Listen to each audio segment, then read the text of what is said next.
dia, bem-vindo a mais um programa da Aliança Evangélica Portuguesa. Sabe quando é que os cristãos foram apelidados de cristãos pela primeira vez? Foi precisamente no primeiro século, em Antioquia, pelo testemunho que lhe deram. Mas recuando ainda um pouco mais, na Bíblia também encontramos o relato de como nasceu a Igreja primitiva e hoje, passados mais de 2000 anos, é interessante compreender a sua evolução. É por isso que no programa de hoje vamos falar da história do cristianismo e da sua influência ao longo dos tempos, até hoje. Para isso estão hoje connosco o pastor Emídio Francisco, é licenciado em História e professor da disciplina História do Pensamento Cristão no Seminário Teológico Batista. Connosco está também o pastor Edi Fernandes, que é professor deste mesmo módulo temático na EPI, a Escola de Plantação de Igrejas, promovida pela Igreja Reviver. Obrigada por estarem connosco então nesta manhã. Talvez, pastor Emídio, possamos começar por compreender como é que nasceu este termo cristão, ser cristão, o cristianismo. Como a Sara disse muito bem, de facto foi na Antioquia que os não cristãos deram aos discípulos de Jesus esse nome. Tem algumas nuances o seu significado. Por exemplo, para uns é traduzido por soldado de Cristo.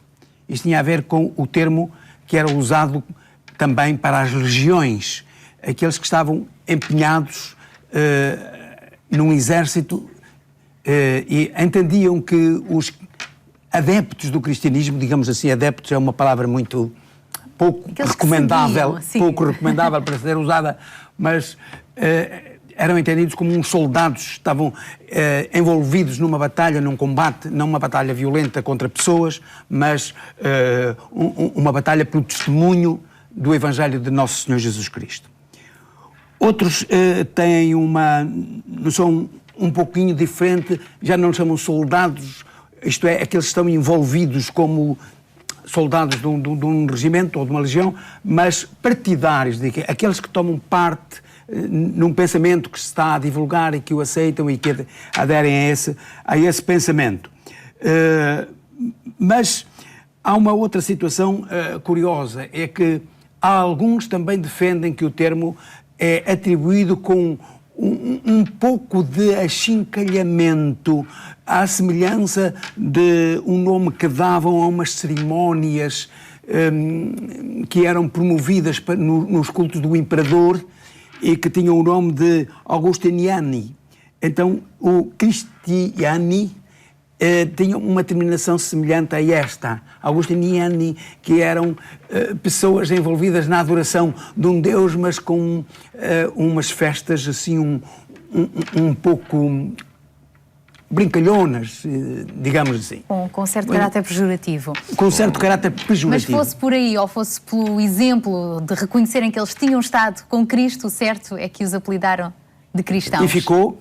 Até hoje. Até hoje. Até hoje. E até sempre. E até sempre, enquanto seguidores de Cristo, não é? É verdade. E, pastor Edi, como é que nasceu a igreja, que nós chamamos de primitiva, por ter sido a primeira igreja? Já agora, bom dia. A igreja, para mim, nasce na eternidade, né? A igreja esteve sempre no coração de Deus, mas manifesta-se no nosso tempo e no nosso espaço. Eu acredito, alguns pensam que é mais propriamente no dia de Pentecostes, quando Pedro se levanta e prega e 3.000 almas se convertem num dia. Eu penso que a igreja nasce um bocadinho antes. Eu acho que a igreja começa exatamente quando Cristo começa a recrutar discípulos para o seguirem. Então ele começa a chamar discípulos para si e certamente ele, estando com os seus discípulos, ele era um ensinador, ele era um pregador, eles estavam em comunhão com ele, estavam a partir o pão, estavam a celebrar, estavam a louvar na presença do Mestre. Então eu acredito que aí, a Bíblia diz, onde estiverem 2 ou 3 reunidos em meu nome, aí estou eu no meio deles. Acredito então aí está a igreja presente. Mas obviamente no dia do Pentecostes, naquele famoso dia em que Pedro se levanta e prega e aí a igreja literalmente explode e a partir daí ela vai desde Jerusalém até aos confins da terra. Portanto, nessa altura Jesus já tinha morrido, ressuscitado e ascendido para os céus, não é? E digamos que deixou aqui a igreja para continuar essa missão. E depois, como é que surgiu o crescimento da igreja a partir de Jerusalém? A partir de Jerusalém nós nós sabemos que Jesus disse aquela famosa frase: eu edificarei a minha igreja e as portas do inferno não prevalecerão contra ela. E realmente nada tem parado a igreja a partir daí, os discípulos cheios do Espírito Santo trabalhando com os discípulos primitivos, com sinais, prodígio e maravilha, e acima de tudo, eu acho que o amor que eles tinham uns pelos outros, a partilha que havia entre eles, a forma diferente de estar e de viver por causa do impacto de Cristo nas suas vidas, isso ia atraindo cada vez mais e mais pessoas à igreja. E as pessoas iam vendo, iam crendo aquilo que eles tinham e juntavam-se à igreja. E diariamente Deus ia acrescentando à igreja. E a igreja ultrapassa as fronteiras de Jerusalém, aí um pouco ajudada, auxiliada por uma perseguição que nós lemos que chegou a Jerusalém em Atos capítulo 8, porque os discípulos, de certo modo, estavam acomodados em Jerusalém, muito felizes por estarem lá, e aí veio uma pequena perseguição e que dispersou todos, a Bíblia diz, exceto os apóstolos. E diz que aqueles que iam, por todo lado, proclamavam e anunciavam este Evangelho. E ao ponto que, onde quer que eles chegavam, as povoações locais, quando viam os cristãos chegar, diziam: aqueles que mudaram o mundo de patas para o ar também chegam aqui, porque era notório a forma como eles viviam, a forma como eles transmitiam os valores que Cristo estavam bem enraizados no seu coração. E por onde quer que eles iam, levavam esta gloriosa mensagem e rapidamente o Evangelho sai de Jerusalém e alcança mesmo a Península Ibérica. Ou seja, vemos Deus a usar a própria perseguição, que não foi capaz de calar os cristãos, não é? Para permitir Nunca. que a Igreja se expandisse pelos 4 cantos do mundo. Antes, pelo contrário, eu acho que a perseguição até serve como para ajudar a fortalecer a fé, e a Igreja cresce no meio da perseguição, como a história tem mostrado. E marca a diferença, é verdade. Pastor Emídio, como é que nós, assim, muito resumidamente, podemos então depois relatar os 300 anos que se seguiram em que a Igreja foi fortemente perseguida pelos romanos? Resumir 300 anos é um bocado difícil. Mas como é que isso acontece? Mas há uma característica fundamental, é que, como se disse aqui, as perseguições foram fundamentais e podemos dizer que este período foi de facto de grande crescimento, apesar dessas perseguições serem cruéis. Deixem-me só fazer uma notazinha sobre a palavra cruel. Cruel significa algo que provoca derramamento de sangue. Cruento. O sacrifício de Jesus na cruz foi um sacrifício cruento, ele derramou o seu sangue. E o sangue dos cristãos foi derramado de uma forma, em toda a extensão da palavra, cruel. E depois, durante esses 300 anos, foi havindo essas perseguições, a história conta-nos inclusivamente de muitos cristãos que foram Eu tenho aqui uma nota nas para arenas. referir, por exemplo, uma carta que em 112, Plínio, o jovem que era um governador de uma região, escreve a Trajano, imperador, estes termos, falando dos cristãos. Ele quer conselhos como há de proceder com eles, ainda que ele esteja de facto já a julgá-los e a condená-los em muitas situações, mas quer ser caucionado pelo próprio imperador. E então dirige-se nestes termos: trata-se de uma grande quantidade de todas as idades, de todas as condições, dos dois sexos. Não foi somente nas cidades, mas também aldeias e campos que sofreram o contágio desta superstição. Chamava Plínio. Mas isto tem a ver com, por exemplo, o grande problema que se vivia nas cidades, porque não conseguiam vender a carne dos animais sacrificados nos cultos pagãos. Porque os cristãos eram contra o culto pagão, eram contra estes sacrifícios, anunciavam que o supremo sacrifício já tinha sido feito pelo Senhor Jesus em Jerusalém, na cruz, e muitas pessoas, que, não só as que se tornavam genuinamente cristãos, outros que talvez simpatizassem um pouco na sombra com os cristãos, mas deixaram de comprar essa carne sacrificada nos cultos pagãos. E isto prejudicou economicamente muita gente. E estas pessoas queixavam-se ao seu governador. Era preciso tomar medidas, também por outros problemas. E E essas medidas foram tomadas, os cristãos foram cruelmente perseguidos até à morte em muitos casos. É verdade. Mas depois sabemos da resposta, que a resposta foi só que não aceitasse uma denúncia pela denúncia. Que Trajano dizia, se alguém acusar, tem que provar que, de facto, esse cristão cometeu esse delito. E o delito podia ser simplesmente passar frente a uma estátua de um culto de Deus pagão e não se curvar, não é? Uhum. Houve um preço a pagar. Muito caro. No ano já de 323 surgiu um outro imperador que mudou a história, o imperador Constantino. Pastor Eddie, de que forma é que ele veio favorecer ou não o cristianismo e o que é que mudou desde então? Aí surge uma coisa muito interessante, e isto é a minha interpretação dos factos históricos, baseado naquilo que tenho lido. Eu costumo dizer que o imperador Constantino converteu-se a Cristo, viu um sinal no céu e supostamente disse em este sinal vencerás, e que ele converte-se. Eu, quanto a mim, não vejo bem que isso seja uma conversão que aconteceu, porque não vejo isso na vida dele, na realidade. Mas realmente há uma mudança enorme de uma sucessão de imperadores perseguidores que cruelmente perseguiam a Igreja. De repente há uma mudança com este homem. Este homem, de repente, declara que o cristianismo deve ser tolerado em todo o Império a partir daí.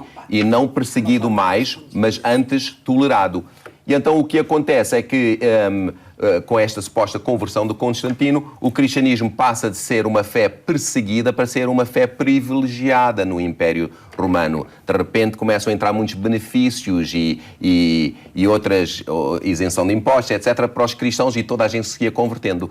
Mas eu acredito que realmente o que mudou a história da Europa foi o Edito de Salónica mais tarde, onde realmente declararam o cristianismo como a fé oficial do Império Romano. E aí então sim há uma mudança brutal, onde acabaram-se as perseguições aos cristãos, acabaram-se as guerras dos gladiadores, acabaram-se muitas das práticas pagãs de então, e há uma mudança no Império Romano. Pastor, na sua opinião também, este Édito de Tessalónica terá sido bom ou mau para os cristãos e o próprio Imperador Constantino? Deixe-me só falar um bocadinho sobre o Imperador Constantino. Recuando um bocadinho, sim. É que a conversão do Imperador Constantino não está provada em absoluto ainda, ou talvez nunca o seja. Eu gostava de chamar a atenção de um grande erudito da Igreja Presbiteriana Portuguesa, chamado Eduardo Moreira, que escreveu uma obra, Crisóstomo Português. A certa altura ele diz aqui estas coisas sobre Constantino. Se é ridículo considerar como cristão, durante a vida, aquele político astuto, vaidoso e cruel, assassino de parentes que foi Constantino, é interessante conhecermos que se ele se disse cristão e teve um papel a tentar e a esfiar os cristãos e com iniciativas no sentido de unificar o pensamento e a doutrina cristã, nomeadamente na convocatória do Concílio de Niceia em 325, o facto é que até muito perto da sua morte ele ainda não tinha sido batizado. Dizem alguns que então ele teria pedido o batismo, mas não há registro que tenha sido consumado. O certo é que ele fez ali uma mudança na história. Os cristãos deixaram de ser cruelmente perseguidos a partir desse momento. Já tinha havido anteriormente um édito semelhante, só que era de natureza regional. A vantagem do édito de Constantino, estendeu-se a todo que é o o édito de Império. 1313, era extensivo ao Império todo. E isso, de facto, por um lado foi um bem, por outro lado também foi um princípio de uma catástrofe. Quais foram os prós e os contras desta legalização do cristianismo? Legalização, entre aspas, como religião oficial. Bem, se olharmos para os prós, são óbvios. De repente já não são perseguidos os cristãos, têm liberdade de culto, liberdade de expressão. Então muita coisa mudou para quem estava acostumado a estar escondido para praticar a sua fé e não podia praticá-la livremente. Só que eu vejo muitos contras nesta mudança que houve. Por um lado, houve o sincretismo, onde, de repente, para tentar ser politicamente correto, para introduzir todas as religiões pagãs e converter o pessoal pagão, começou a entrar para dentro da Igreja muitas práticas que era para apaziguar as pessoas e começou a entrar muitas práticas estranhas que ainda hoje permanecem, e algumas das nossas práticas vêm do paganismo, precisamente porque a Igreja tentou, de alguma forma, absorver essas práticas para converter as pessoas. Mas também outra contra muito grande foi que o desaparecimento, eu diria, do ministério de todos os crentes. Porque até então toda a gente pregava, toda a gente ministrava, toda a gente estava mobilizada, era uma igreja contagiosa, uma igreja que realmente toda a gente olhava para a igreja e era diferente. E a partir daqui houve um certo comodismo, uma certa apatia e indiferença que entrou na igreja e quase que se entregou o ministério aos profissionais. E os profissionais, o dito clero, lá levou o ministério para a frente, mas a igreja perdeu muito do seu poder, muita da sua mobilização com estes novos tempos que se viviam. A igreja acomodou-se e eu acho que isso foi uma das maiores tragédias, foi a perca do ministério de todos os crentes, que era o que tinha levado o cristianismo onde ele não chegou. Poderá, portanto, essa essência da igreja primitiva, entretanto, ter-se perdido. Exatamente. E foi por isso que depois, já no século XVI, e avançando bastante na história, nós vemos em 1517 grandes reformadores como Martinho Lutero, Calvino, entre outros, a entrar em ação. Como é que podemos então descrever esta reviravolta, o que nós chamamos de protestantismo? Não é possível falar-se na reforma sem falar na pré-reforma. Porque este viver que a Igreja unificada e uniformizada, na parte ocidental, porque entretanto houve a tal cisão com os cristãos do Oriente e que seguiram o ramo das igrejas ortodoxas orientais. Na Europa Ocidental, muita gente estava inconformada com a maneira como se vivia a vida religiosa chamada cristã. E homens de grande vulto e de grande influência na história da humanidade são muito esquecidos. Wycliffe na Inglaterra, João Hus na Boêmia, Savonarola na Itália, que foram homens que, por um lado, denunciaram a maneira completamente descaracterizada do cristianismo, em que o tal clero, entrando num caminho profissional e carreirista, vivia de uma forma desordenada do ponto de vista moral, escandalizava, os povos mantinham-se na ignorância e homens instruídos como estes que acabei de referir levantaram a sua voz, escreveram os seus livros, foram corajosos até à morte, foram queimados, muitos deles foram queimados. Por exemplo, o Wycliffe morreu de morte natural, mas depois, cerca de 40 e tal anos depois, o Concílio de Constança, em 1415, ordena que os seus ossos sejam exumados e que sejam queimados. Portanto, ele é queimado depois de morto e enterrado. Ele é queimado, os seus ossos são queimados e as suas cinzas espalhadas pelo rio. Porque ousaram protestar, não é? Contra a Igreja vigente. Exatamente. E no dia 31 de outubro de 1517, há outro marco na história, portanto, aí já há a fixação das 95 teses de Lutero na porta da capela de Wittenberg. Em que ele vem dizer Wittenberg. só a escritura, não é? Resume precisamente nisso, ele desafia a intelectualidade do seu tempo, nomeadamente os estudantes, a ter encontros com ele para discutir essas teses. E claro, isto é o princípio de uma revolta que vai ter consequências muito profundas por causa também da associação política de quem o protege. Ainda que Carlos V, o grande imperador que dominava praticamente a grande parte da Europa continental, não conseguiu os objetivos dele, que era permitir que os esbirros mandados para o assassinarem e para o neutralizarem, levassem a bom termo essa façanha. E nós já vimos algumas imagens destes reformadores, Martinho Lutero e Calvino também na nossa televisão, mas entretanto, pulando, porque o tempo não nos permite entrar em grandes detalhes, foi no seguimento dessa reforma que a própria Bíblia se tornou de novo acessível, passou a estar nas mãos das pessoas e as pessoas mais ativas e envolvidas em toda a vida da Igreja. Em Portugal, a Bíblia surge, traduzida para português, por um outro homem que vale a pena destacar, não é? João Ferreira de Almeida. Ora bem, João Ferreira de Almeida é um português, nascido no concelho de Mangualde. A propósito, a Câmara Municipal de Mangualde, há uns anos atrás, divulgou uma cerimónia e patrocinou, nomeadamente, a publicação de uma obra relacionada com esse trabalho. João Ferreira de Almeida, nascido em Xãs de Tavares, Mangualde, chega a Lisboa, está há pouco tempo em Lisboa, talvez com um tio padre, e acaba, não sabemos como, por ir para a Holanda. Na Holanda ele tem contacto com a Igreja Reformada de cariz calvinista e vai depois surgir nas possessões que então já eram dominadas pela Holanda no Oriente, nomeadamente na Ásia, em Jakarta. E aí ele constata que há uma imensidão de portugueses que não têm a Bíblia na sua própria língua. E a própria língua portuguesa, na altura, na região, era uma língua franca, falada.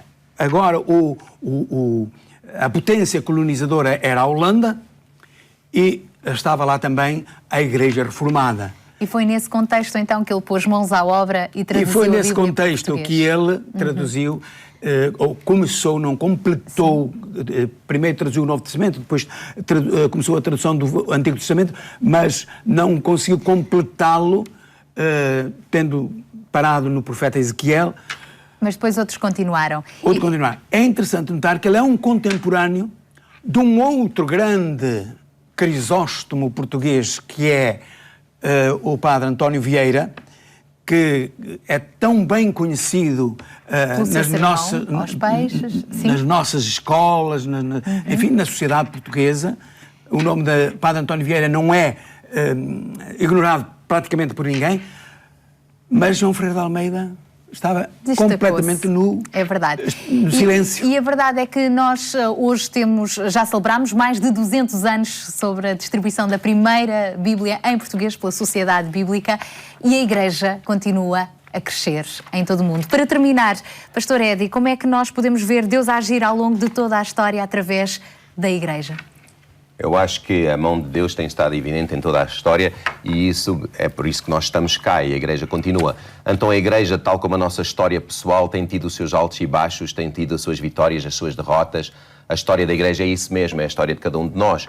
E graças a Deus que Deus tem sempre sustentado a sua Igreja e aquilo que Ele disse sobre a Igreja acontece e hoje a Igreja está espalhada por todo o mundo. E influenciando a própria história. Influenciando a história. Eu queria só mencionar aqui os 5 princípios da Reforma Protestante, que é importante dizer.